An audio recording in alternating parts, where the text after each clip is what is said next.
Morning guys, welcome back to the channel. Today we are going to be doing some bike maintenance. Just to preface this, I am no bike mechanic. I'm doing everything just from basically teaching myself or watching other YouTube videos. So we're going to see how this goes.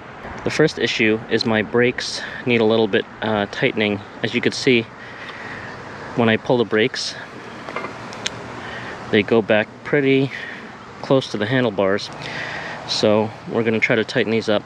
And like I said, we're going off of what I learned. Alright, let's try this first and see how far we get. It doesn't look like we're going to get very far. I think I'm just going to go straight down to the brake itself. Let's loosen this up. Okay, so we're going to pull the brake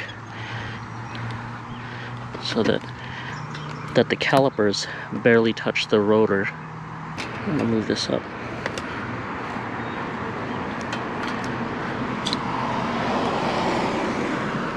Let's see. Looks like it might be rubbing a little bit, but as you can see, that's much better. And we didn't mess with the adjusters up here. And this one's even worse, the back brake. So we're going to do the same thing. And if there's any bike mechanics out there that know better tips or tricks for me, let me know, because like I said, I am not a bike mechanic.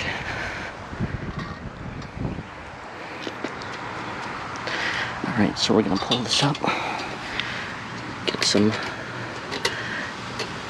slack there. Let's try that out. Feels pretty good. Check out the front ones. Okay, feels good.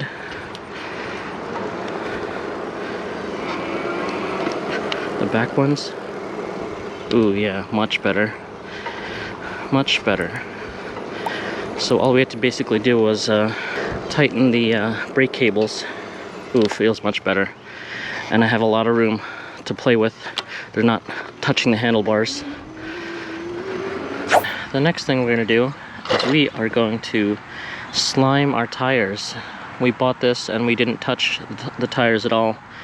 I know that some people prefer to slime the tires. Some people prefer to get tire liners. Some people don't do anything, and I was the latter.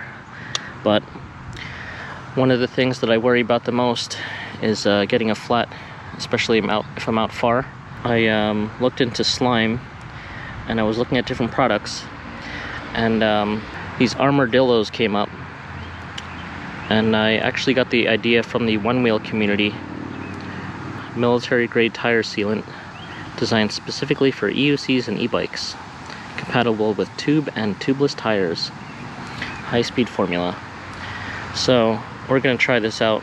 It doesn't say here, but the directions pretty much said, well, the amount that I should be adding is around 4 ounces per tire, and this is a 16-ounce bottle, so it looks like I'm just going to have to guesstimate. So first thing first, you got to deflate your tires. You got to remove the valve core, so we'll do that,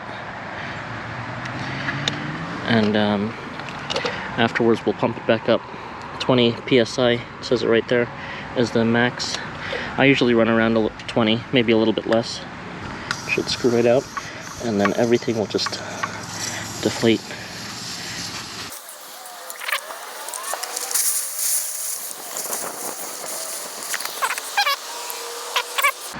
Really sinking in. This is why I really wish that I had a repair stand.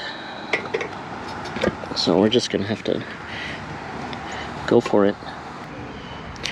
So one thing that I would recommend is getting one of these portable air compressors, air pumps. They're pretty handy. If anyone's interested, I could share the link below. But basically, it's programmed 20. It usually stops a little bit less than 20.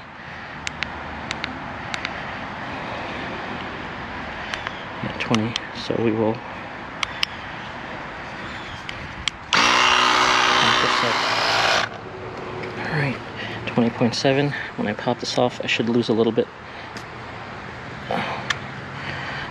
Just FYI, with this portable pump, from 0 PSI basically to 20, it took about 3 minutes.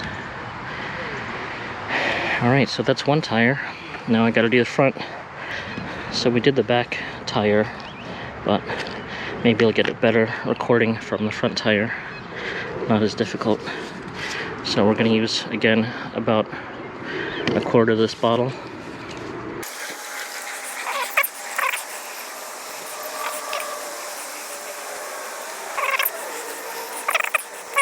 One of the cons against slime that people complain about is it is a mess.